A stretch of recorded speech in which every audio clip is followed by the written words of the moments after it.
Hello everyone, welcome back to eDoor to the World. I am your host, Raymond. I hope you all had a fantastic summer.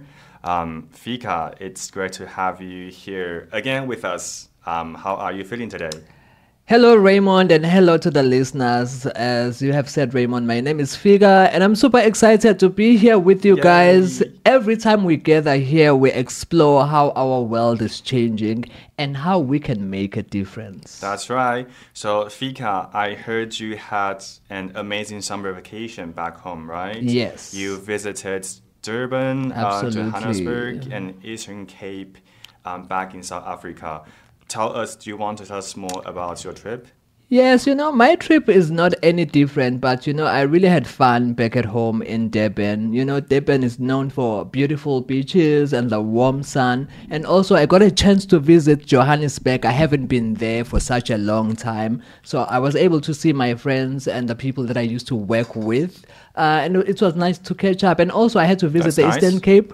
The Eastern Cape is really known for culture and history. So it's always nice to go back there and just, experience that all over again. So it was a mix of adventure, learning, and relaxation back at home. And how was your summer vacation, Raymond? That sounds incredible. My summer vacation was okay. I did some sightseeing in Vietnam, and I was busy at work, so I didn't go. You didn't travel that much, right? Yes. But yeah.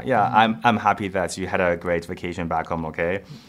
So did you notice anything about how people in those cities try to care for the environment? Oh yes, and this was really cool to notice. For example, in Durban, I saw really great effort to reduce plastic waste on the beaches, like reusable cups and bottles. And also in Johannesburg, some hotels were promoting eco-friendly, practices. It made me think a lot about how tourism can help, or hurt our planet. Mm-hmm. That's really cool. Well, I had a pretty interesting summer here in Taiwan, like I mentioned. Yes. Besides sightseeing in Vietnam, I explored some of the night markets. Locally here in Taiwan, right? Tried new foods and even visited some eco-friendly spots in Taipei. I learned a lot about how Taiwan is working to reduce plastic wastes, which actually ties into today's topic about sustainable tourism. Absolutely. So talking about our summer vacations, Raymond, it shows how tourism connects to the environment, right? So now let's dive deeper into how tourism can help or hurt the planet and what Taiwan is doing to be more eco-friendly.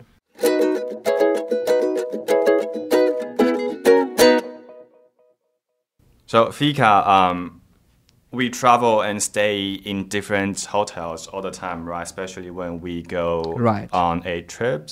So how does tourism affect the environment? You know what? That's a great question, Raymond. Tourism uses a lot of resources, as we all know, things like water, energy, and even small items like toiletries.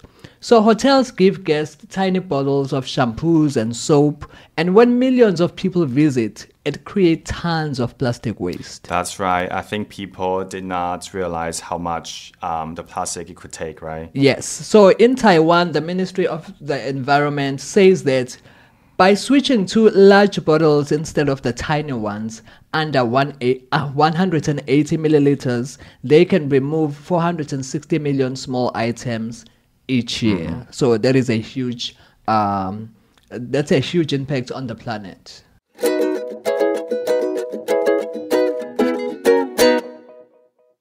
So Fika, what exactly is Taiwan doing to make this change happen? All right, Raymond.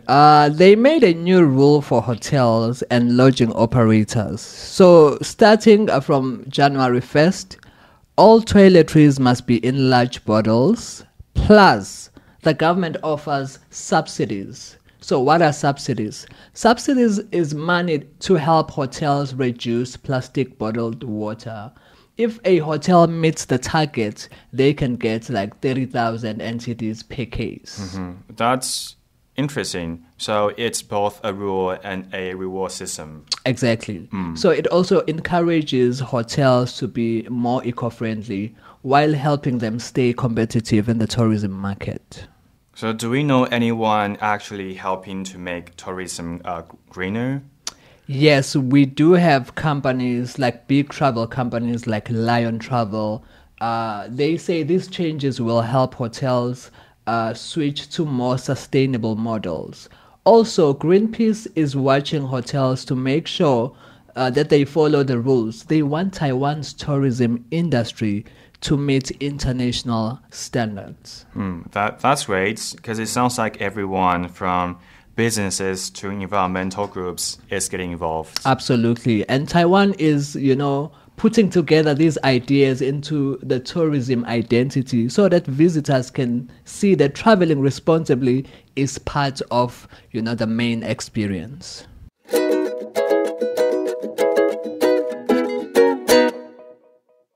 So, Fika, what can we do as travelers who travel all the time, not just in Taiwan, but to different places to support sustainable tourism? There are so many ways, Raymond, to support sustainable tourism. For example, you can reuse hotel towels and bed linens.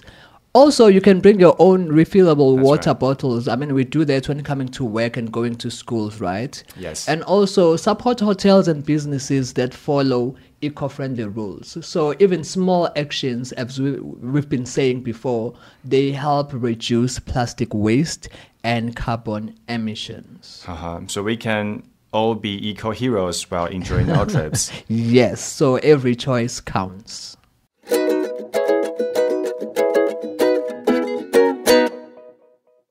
Okay, let's learn some new words today, Fika. Of course, Raymond. So our first word is sustainability. This means doing things in a way that does not harm the planet and can last a long time. For example, using large shampoo bottles in hotels is a smart way to practice sustainability. Got it. What is the next word? Well, the next word is subsidy. A subsidy is money given by the government to help people or businesses to do something good. Hotels in Taiwan can get a subsidy for using refillable water bottles. That's interesting. And the last word? And the last word is carbon emissions. This is the amount of carbon dioxide a person or company or activity puts into the air, which can harm the environment. Cutting down on single-use plastic can help reduce carbon emissions, Raymond. Wow, these are really useful words. Now I can talk about sustainability, subsidies, and carbon emissions whenever I want to sound eco-smart. Exactly. You can use those words if you want to sound eco-smart. But also just using those words alone is not enough. So you need to put those words into action, right? So Yes. learning new words helps us understand the world better also and make smarter choices every day.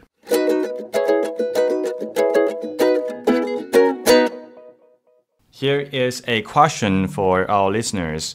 If you were running a hotel, what is one change you would make to be more eco-friendly? Think about it. Okay, here are some ways that you can, make hotels eco-friendly. You could switch to refillable shampoos and soap bottles instead of tiny ones, or give your guests reusable water bottles instead of single-use plastic.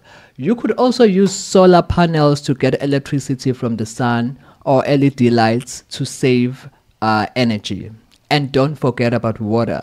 Low-flow taps and showers save tons of water. You could even have a small garden for fresh vegetables and herbs and put up bins for recycling and composting so trash doesn't just go to the landfill.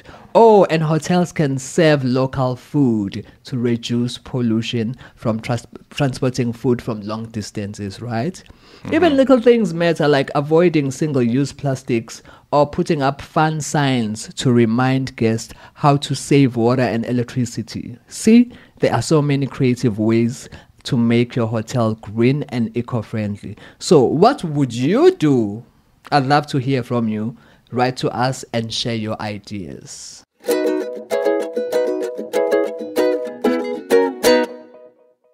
So after the episode for today, don't forget to bring your own toothbrushes and toothpastes, especially when you are on a trip in Taiwan.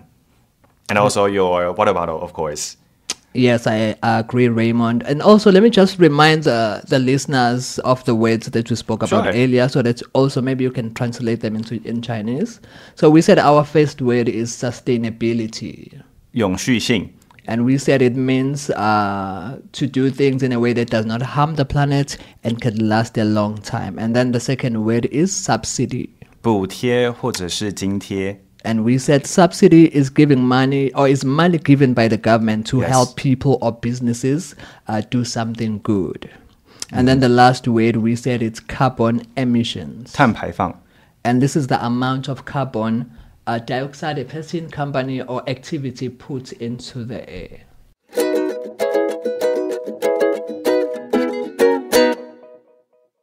That is it for today's episode. We have learned how Taiwan's tourism sector is setting up to meet global sustainability goals and how even small choices like large bottles instead of tiny ones can make a big difference. That's so true, Raymond. So everybody, thank you for joining us. Please remember that every little action helps our planet, as you can play a part to be the solution too. So keep exploring responsibly and stay curious. That's right. Don't forget to tune in to our next episode for more exciting discoveries. Bye for now. Bye-bye. Keep Bye-bye. making the world a better place, one small choice at a time. And this program is sponsored and brought to you by Taoyuan ETRC Taoyuan.